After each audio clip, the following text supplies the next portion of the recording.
बोलो जयकारा बोल मेरे श्री गुरु महाराज की जय। सभी गुरुमुख प्रेमियों से सप्रेम जय सच्चिदानंद। वक्त कब किस वक्त हाथ से निकल जाए, चाहे ये जीवन जो हमारे हाथ में है, इस जीवन के खत्म होने का समय आ जाए, पूरे जीवन का जो वक्त है कभी भी निकल सकता है हमारे हाथ से। इसका सदुपयोग होना चाहिए। वक्त रहते वक्त की कदर अगर नहीं करेंगे तो वक्त जाने किस प्रकार से व्यतीत होगा, और इसके सदुपयोग और दुरुपयोग के अनुसार ही फिर हमें आने वाला वक्त भी सुख और दुख प्रदान करेगा। यानी वक्त को भगवान की भजन भक्ति में लगाना, परोपकार में लगाना, किसी की मदद में लगाना हमारे लिए सुख का हेतु बनता है। वक्त का सदुपयोग होता है। वक्त फिर हाथ से निकलने से बच जाता है। फिर हाथ से वक्त निकलता नहीं, बल्कि वक्त और जुड़ जाता है, वक्त और बढ़ जाता है, क्योंकि वही वक्त जो हमने अच्छे रास्ते पर चलकर खर्च किया, अच्छी राह में, अच्छे काम में, परोपकार में लगाया, वक्त फिर कई गुना हो करके हमें भगवान की तरफ से उपहार में मिलता है। आज जो हम उम्र देखते हैं अपनी, हमारी आँखों के सामने कोई छोटी से छोटी अल्प आयु में भी चले जा रहे हैं। इतने पाप तो किए ही नहीं, फिर भी वक्त के अभाव में इस दुनिया से चले जा रहे हैं और जाते रहेंगे। और इसी के साथ कई ऐसे बुजुर्ग हमारी आँखों के सामने आज भी बैठे हुए हैं जो अधिकतम उम्र के पड़ाव पर पहुँचे हुए। वक्त आज उनके लिए अधिक से अधिक हो गया है। स्वयं वो जाने के लिए विचार करने लगे हैं, लेकिन वक्त है कि उन्हें वक्त दिए जा रहा है। ये वक्त उनकी कदर किए जा रहा है, क्योंकि वक्त की कदर करने पर ही वक्त कदर करता है। इसी प्रकार कोई भी वस्तु वक्त के अनुसार भगवान की राह पर नहीं लगाने के कारण, भगवान के रास्ते पर चाहे वक्त हो, धन हो, मन हो और चाहे तन हो, अगर भगवान के रास्ते पर नहीं लगाया तो फिर ये इतना बेकार हो जाता है कि पूरी जिंदगी बेकार हो जाती है। जैसे कोई वस्तु कीमती या धन जिसका सदुपयोग हम नहीं कर पाते। बहुत से अवसर हमें अपने जीवन में मिलते हैं, अगर हम गौर से याद करेंगे तो बहुत से वक्त, बहुत से अवसर हमने यूँ निकाल दिए हैं। अगर आज हम सचेत हो जाएं तो अब से सुधार भी हो सकता है। कोई वस्तु, कोई सामान, कोई धन या अपने शरीर के द्वारा अगर परमार्थ हो सकता है, अगर भक्ति हो सकती है, भगवान का भजन हो सकता है, किसी की मदद हो सकती है, शरीर को भगवान की राह पर लगाकर अगर उपयोगी बनाना है, स्वस्थ बनाना है, शरीर को निरोग बनाना है इस जीवन में भी, और अगर आगे भी ज़रूरत पड़े शरीर को स्वस्थ और निरोग प्राप्त करना है, तो शरीर के द्वारा संतों महापुरुषों के दरबार में उनके चरण शरण में पहुंच करके अपने शरीर से भरपूर सेवा कीजिए। ये अवसर है अभी हमारे हाथ में। जो चला गया उसकी चिंता नहीं करनी, जो आया नहीं उसकी परवाह नहीं करनी। जो वक्त हाथ में हमारे है उसमें भरपूर सेवा इस शरीर से करनी है, सद्गुरु के मार्गदर्शन में करनी है, परोपकार करना है, कोई शुभ कार्य करना है, सद्गुरु के मार्गदर्शन में करना है, उनकी निगरानी में करना है, उनके हुक्म से, उनके आज्ञा से करना है, अपने आप को बड़ा नहीं बनाना। अगर कोई धन वस्तु, अगर कोई कहावत है कि अगर वक्त रहते किसी मूल्यवान वस्तु को भगवान की राह पर अगर खर्च ना किया जाए, कुर्बान ना किया जाए, वो वस्तु कुत्तों के काम आती है, फिर वो वस्तु जानवरों के काम आती है। एक दृष्टांत है, एक गांव में एक बूढ़ा व्यक्ति रहता था जो किसी भी प्रकार वस्तुओं के उपयोग के मामले में बहुत कंजूस था। उसे बचा बचा कर रखता था। उसके पास एक चांदी का एक सुंदर कटोरा था। पहले बड़े कटोरे हुआ करते थे, बड़े बड़े गिलास होते थे, 3 पाव, 1 किलो, 1 सेर जैसे बड़े गिलास होते थे, जिसमें रहने वाले इस दुनिया में जो कि काफ़ी उम्र तक जिया करते थे, मेहनत मजदूरी किया करते थे, हष्ट पुष्ट होते थे, उन गिलास के अंदर दूध, लस्सी इस प्रकार का सेवन किया करते थे। तो जिस प्रकार का शरीर होगा हष्ट पुष्ट, जिस प्रकार के कार्य होंगे उस प्रकार का खान पान भी हुआ करता था। तो कटोरे भी बड़े बड़े होते थे। तो वो कुछ धनी मानी लोगों के घर सोने चांदी के भी बर्तन होते थे।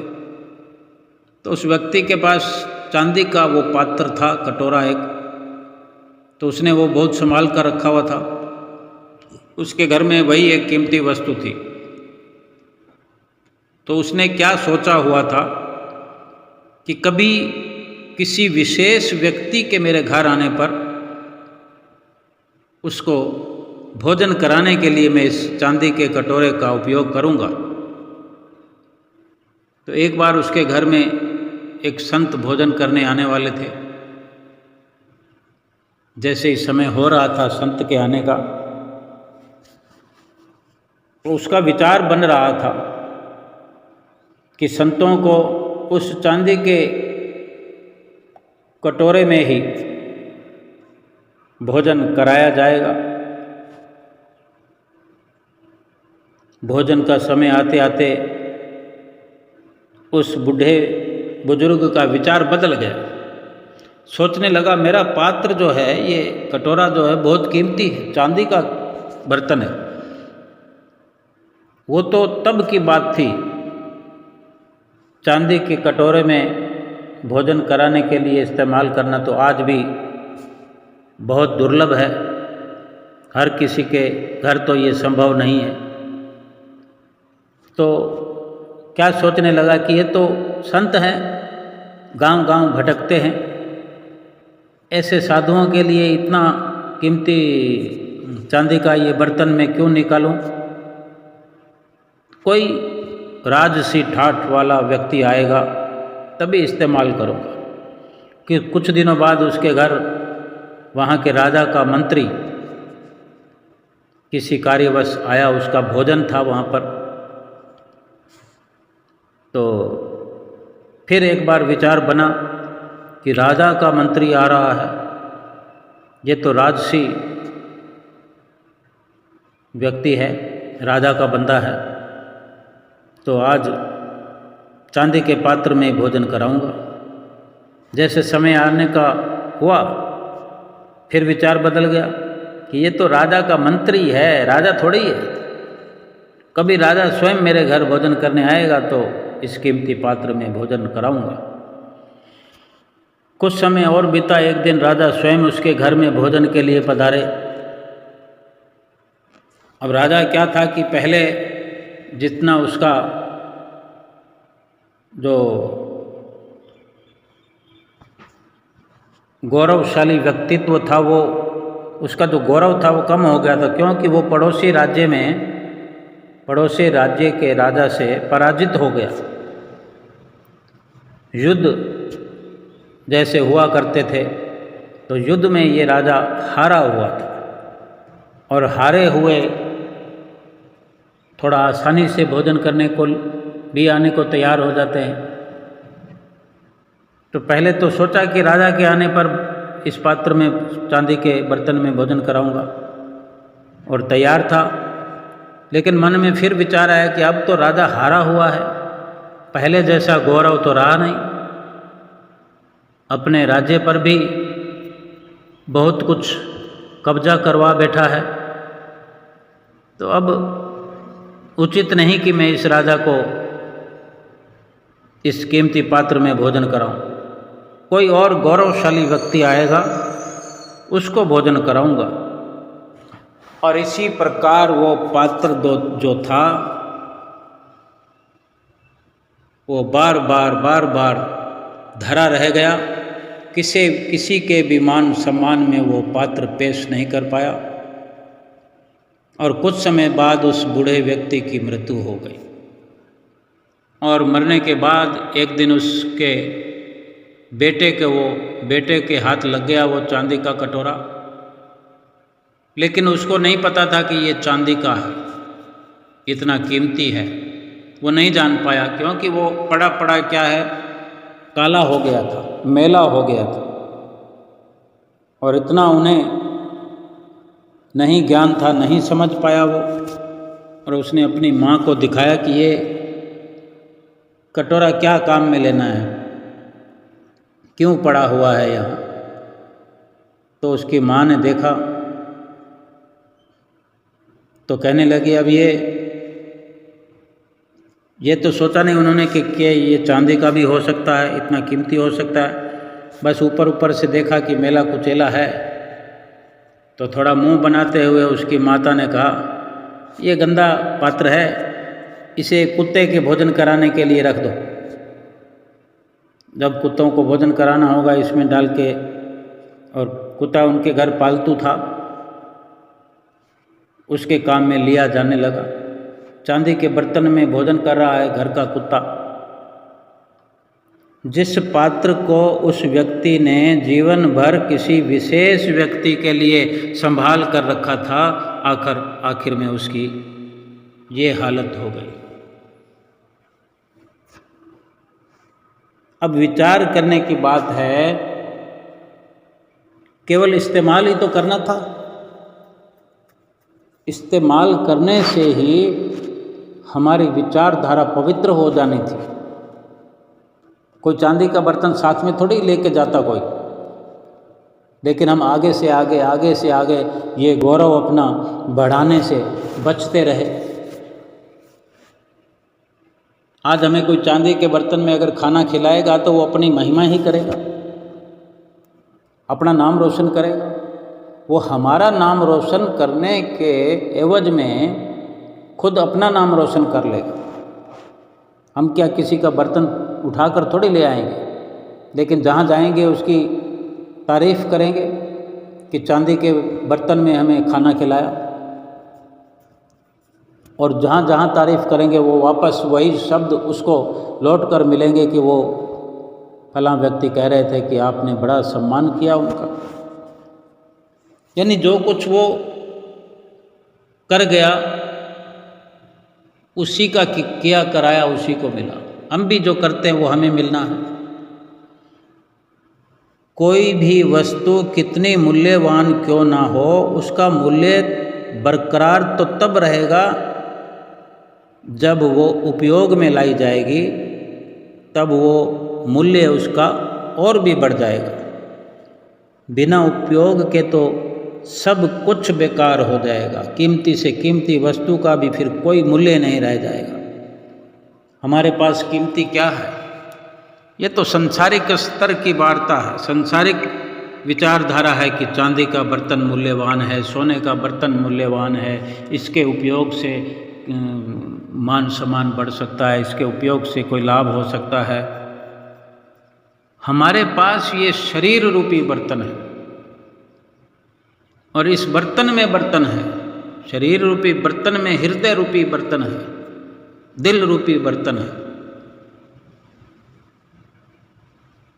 और इस शरीर में जो श्वास चल रहे हैं, ये बर्तन में भी ये श्वास हीरे और मोतियों के समान है। यानी सब कुछ कीमती ही कीमती है। किसी भी प्रकार के सामानों को छोड़कर, नज़रअंदाज करके, इस संसार के अनमोल से अनमोल, कीमती से कीमती सोने, चांदी, हीरे, मोती, जवाहर, जितने भी पदार्थ हैं सबको तुच्छ समझ लिया जाए। केवल और केवल हमारा शरीर, शरीर के भीतर श्वास, हमारा हृदय एक से एक हीरे मोतियों से अव्वल है। शरीर कीमती है कि शरीर संसार की सारी संपदा एकत्र करके अगर दी जाए और उसके बदले में शरीर की कोई मांग करे, मनुष्य शरीर की कोई मांग क्यों करेगा जब उसको नहीं मिला होगा? कोई जानवर अगर मांग करे, कोई किसी जानवर को इंसान बनाना चाहे और सारे संसार की संपत्ति दे दे, तो क्या मुमकिन है? बन जाएगा? नहीं बने, क्योंकि किसी अख्तियार में नहीं। इस शरीर में श्वास हैं, इनको हम हीरे मोती मानते हैं, बल्कि हीरे मोती से कहीं ज़्यादा कीमती हैं। बाहरी जो आडंबरी हीरे मोती जवाहरात, सोना चांदी, गहने हम पहनते हैं, इनकी कितनी ढेर सारी संपत्ति दे करके अगर ज़रूरत पड़ने पर एक श्वास हमें ज़रूरत पड़ जाए तो क्या वो सब खर्च करने से श्वास की आपूर्ति कर देगा कोई हमें एक श्वास दे देगा? नहीं हो सकता। एक मनुष्य शरीर में जो हृदय है, दिल है, इस हृदय में, इस दिल में जहाँ भक्ति का जखीरा एकत्र किया जा सकता है, भक्ति का खजाना एकत्र किया जा सकता है, और इसी भक्ति के खजाने के कारण भगवान को हृदय में बिठाया जा सकता है, उनको बैठे हुए देखा जा सकता है। क्या ये हृदय दूसरी योनियों में किसी के पास हो सकता है या है? नहीं है। बेशक हृदय, ये दिल हर योनि में है, हर किसी योनि में दिल धड़कता है, लेकिन वहाँ उस हृदय को समझने की, हृदय के अंदर भगवान को देखने की क्या कोई व्यवस्था है? किसी योनि में ये संभव हो सकता है, लेकिन मनुष्य योनि में हो सकता है। हमें संसार की किसी सामानों की मोहताजी नहीं है, ज़रूरत नहीं है।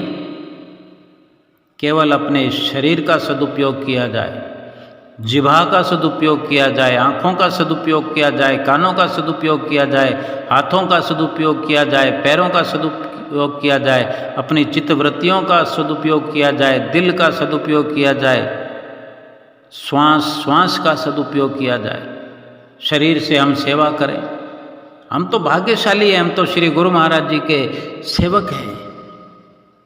सेवा के लिए तो श्री गुरु महाराज जी ने ये सुंदर दरबार बना दिया है, श्री आनंदपुर धाम बना दिया है, इतनी बड़ी रचना की है कि हम शरीर से सेवा करके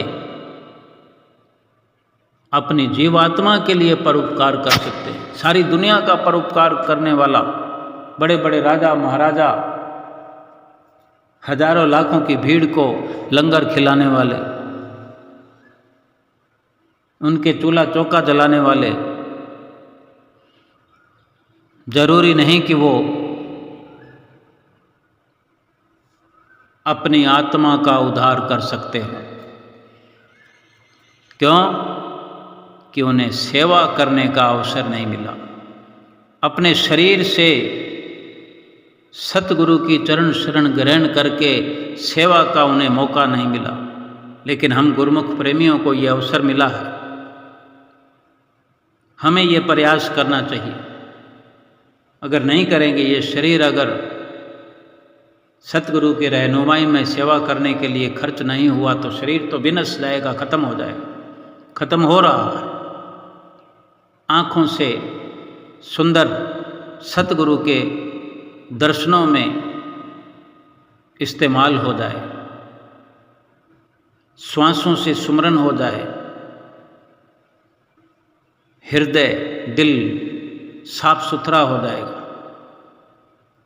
एक एक श्वास जब भजन सुमरन में लगता है, आंखें श्री दर्शन करते हुए जब निहाल होती है, कान जब सत्संग सुनने में लगते हैं, चारों तरफ से इस प्रकार सदुपयोग ही सदुपयोग संपूर्ण रूप से होता है, आत्मा का कल्याण हो जाता है। श्वास श्वास सुमरन में लगाने से, शरीर सेवा में लगाने से श्वास बढ़ जाते हैं, उम्र बढ़ जाती है, जीने का असली रंग आ जाता है। अब ये हम सब जानते हैं कि कोई वस्तु अगर काम में नहीं लाएंगे, वक्त के रहते, समय रहते अगर इस्तेमाल नहीं करेंगे तो वो वस्तु जो है खराब हो ही जाएगी। उस वस्तु का नाश हो जाएगा, विनाश हो जाएगा, चाहे कोई कैसी वस्तु हो। खाने पीने की वस्तु जल्दी खराब हो जाती है, पहनने की वस्तु कुछ समय तक रह जाएगी, रहने की वस्तु भी अधिक समय तक रहती है, ज़्यादा समय तक रहती है, लेकिन फिर हम तो नहीं रहेंगे, वो वस्तुएं पड़ी रहेंगी। अगर किसी की अब कोई ज़मीन का टुकड़ा है, मकान का टुकड़ा है, चाहे वो सैकड़ों सालों तक पड़ा रहेगा, लेकिन हमने किसी को बुलाकर, किसी को बिठाकर, किसी को रहने का अवसर देकर सदुपयोग नहीं किया तो वो सामान, वो घर, वो झोंपड़ी, वो महल बेशक पड़ा रहेगा, लेकिन हम तो चले जाएंगे।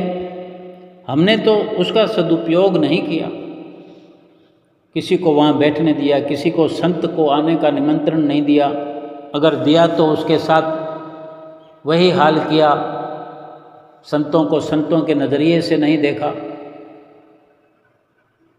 जिस प्रकार उस बुजुर्ग ने कि ये तो गांव-गांव भटकने वाले संत हैं, इसके लिए चांदी का कटोरा क्यों इस्तेमाल करना। कितनी घृणास्पद नज़रों से संतों का भीतर ही भीतर उसने अनादर किया। क्या लाभ हुआ? तुम चांदी के कटोरे में न खिलाओ, लेकिन चांदी का भाव तुम्हारे अंदर बना रहा, लेकिन उसका इस्तेमाल नहीं किया, दुर्भावना तुम्हारे अंदर बनी रही और संत को हल्के अल्फाजों से तुमने बांध दिया, उनको हल्के अपने विचारों से, अपने हल्के संस्कारों से निरादर कर दिया। अगर ये चांदी का बर्तन और पीतल का बर्तन, लोहे का बर्तन ना किया होता, संत को केवल संत समझकर उसका आदर सत्कार किया होता, अपनी सुरति को पवित्र किया होता, उससे आशीर्वाद लिया होता। संत ही भगवान का रूप होते हैं, भगवान से मिलाने वाले होते हैं, भगवान के रास्ते पर चलाने वाले होते हैं। और क्या जरूरी है कि संतों को आडंबर पसंद है? क्या संत किसी चीज़ के भूखे होते हैं? वे तो भावना के भूखे होते हैं। अगर हाथ में भी अगर रोटी खिला देते हैं संतों को तो वे भाव देखते हैं, अभाव नहीं देखते। अगर हमारे घर में कुछ नहीं है तो जो संत होगा वो केवल हमारा आदर सत्कार करने का नज़रिया देखेगा, हमारे सुंदर भाव देखेगा। ये नहीं देखेगा कि हम क्या खिला रहे हैं। तो हम सेवा करें, उनको ऊंचे से ऊंचा मानकर श्री गुरु महाराज जी को भगवान समझकर अपना तन उनको समर्पित करें, सेवा की मांग करें और सेवा करते हुए अपना जीवन धन्य करें, श्वास उनके सुपुर्द करें, उनके समर्पित करें, भजन अभ्यास में खर्च करें, अपना लोक परलोक सुहेला करें, हृदय की कोठरी में उनको बिठाएं।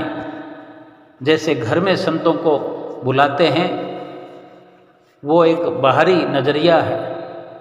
इस बाहर के आदर सत्कार से अपने भीतर अपने श्री गुरु महाराज जी को लिवा लाएं, अपने हृदय की कोठरी में उनको बिठा करके भाव विभोर होकर उनका आदर सत्कार करें और अपनी आत्मा का परमात्मा से एकाकार करें।